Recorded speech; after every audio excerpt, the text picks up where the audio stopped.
So let's go ahead and run this code and see what result we achieve. So let me just refresh the page, and you can see that the file to delete is still there. So we can double check if this is working. We're making sure it's there first of all. Let's click on file.php. Okay, so file to delete.txt has been deleted. Let's go back and refresh, and you can see that that's been deleted. So now what happens if we run the code again? This function is not going to work because it's not going to be able to find the file specified. Let's click on that. Okay, so we get a warning up, so unlink file to delete, no such file or directory, and we've got our error message up here. So what we can do is we can actually change our code. It says here file has been deleted. We don't want to keep that in the editor. So what we can do is we can change our code, and we can put an @ symbol before this, so we're not going to get this warning up in PHP. So let's go ahead and refresh, and you can see that we've just got our plain error message on its own. So now we've successfully looked at deleting a file. What happens if we want to rename a file? So let's go ahead and get rid of everything on this page. Okay, so we want to rename this file to a random array, if you like, of numbers.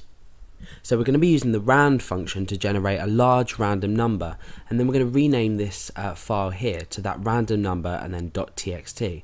So we're still maintaining the file extension. Okay, so let's go ahead to file.php. Let's first of all specify the file name in a string data type.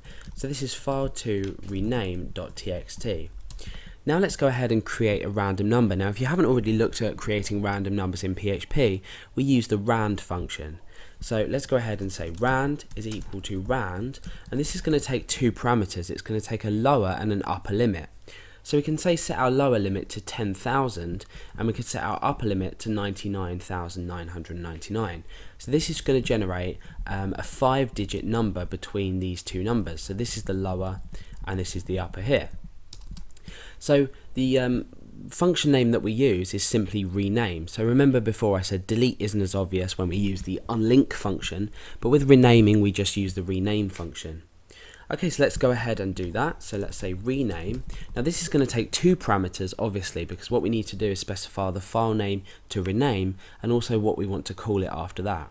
So let's go ahead and we'll say rename file name, and we're renaming this to rand. Remember, you need to append on .txt because we're still maintaining the file extension. So if you don't append on a .txt, this rand value is just going to be the file itself. So we're just going to have a number. So it's going to be an unspecified file type. So again, let's go ahead and enclose this in an if statement. So what we're doing is we're checking that the file has been successfully renamed, and then otherwise we're giving an error message. So let's go ahead and say echo file, and then we can append on file name, and then we can append on has been renamed to, and then we can append on the file name that has been renamed to, so rand, and then it's .txt. So we'll put that in strong, and we'll put that in strong there, and then file name.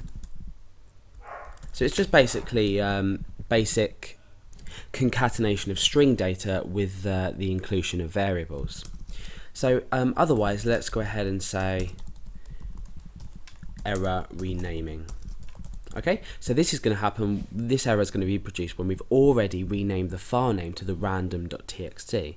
So like I said before, the reason you might want to rename your files to a random number is to keep them hidden from users. You may have this random number stored in a database somewhere, so your database knows where the file is, but your users don't. So they won't be able to look at the file specifically on the server. There's many reasons why you'd want to obviously rename a file, but I'm just giving this as an example. So let's go back and refresh. You can see that we've still got file to rename.txt. Let's go into file.php. So now it says file to rename.txt has been renamed to 41975.txt.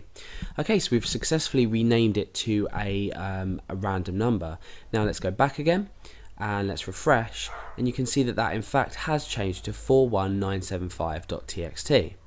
So in this tutorial we've looked successfully at the unlink and the rename function, why they might be useful, and we've just given a brief example. So remember, when you put your functions inside an if statement, what we're doing is we're checking that this function is successful.